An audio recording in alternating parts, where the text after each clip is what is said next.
अब हम देखेंगे points to be taken into care while recording a transaction in the journal. First point is journal entries can be single entry और compound entry. कि जो हमारी journal entries होती हैं वो सिंगल एंट्री भी हो सकती है, कंपाउंड एंट्री भी हो सकती है। Journal entries can be single entry का मतलब है कि जब भी हमारी कोई ट्रांजैक्शन होती है उसका जो इफेक्ट है उसके इफेक्ट से एक अकाउंट हमारा डेबिट होगा और एक अकाउंट हमारा क्रेडिट होगा। पर कंपाउंड एंट्री में क्या होता है कि कई बार कुछ ऐसी ट्रांजैक्शंस होती हैं उसके अफेक्ट से कई बार क्या होता है एक अकाउंट डेबिट होता है और दो अकाउंट क्रेडिट हो जाते हैं, और या ये भी हो सकता है कि एक अकाउंट हमारा क्रेडिट हो और एक से ज़्यादा अकाउंट हमारे डेबिट हो जाए, तो उसको हम बोलते हैं कंपाउंड एंट्री।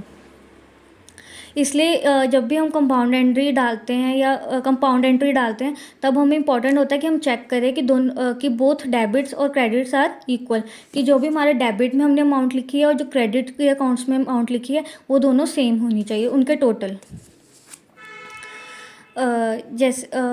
जैसे कि एक नेक्स्ट पॉइंट है हमारा कि जब हम किसी भी एक फर्स्ट एक पेज पे हम जर्नल की ट्रांजैक्शंस रिकॉर्ड करते हैं, तो उस पेज के एंड पे जितनी भी हमारी ट्रांजैक्शंस हुई होती है उसका हम टोटल लिखते हैं, both debit side and credit side.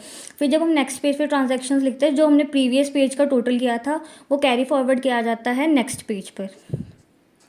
यहाँ पर एक एग्जाम्पल दिया हुआ है समझाने के लिए कि जर्नल एंट्री पास कैसे की जाती है। जैसे कि यहाँ पे अभी उन्होंने ईयर नहीं बताया क्योंकि एक रैंडम एग्जाम्पल है। यहाँ पे उन्होंने फर्स्ट कॉलम में डेट लिखी है May 5, यहाँ पर लिखा है पर्टिकुलर्स में कैश अकाउंट, थोड़ा स्पेस देकर डेबिट टू मोहन। यहाँ पर अब हमारे दो अकाउंट्स लिए गए हैं, first is cash account and the second one is Mohan. अब डेबिट है इस यहाँ पर हमने लिखा 450 डेबिट अमाउंट में और यहाँ मोहन के सामने हमने लिखा क्रेडिट में 450। अब आपने यहाँ पे देखो, यहाँ पे थोड़ा हमें स्पेस दिया है थोड़ा डिफ्रेंशिएट करने के लिए। जैसे यहाँ पर हमने डेबिट लिखा तो थोड़ा सा नेक्स्ट लाइन में जाके 2 यहाँ से शुरू किया है, वैसे ही अमाउंट जो है हम डेबिट अमाउंट इधर लिखी है और दूसरी क्रेडिट अमाउंट हमने नीचे जाके थोड़ी इधर लिखी है।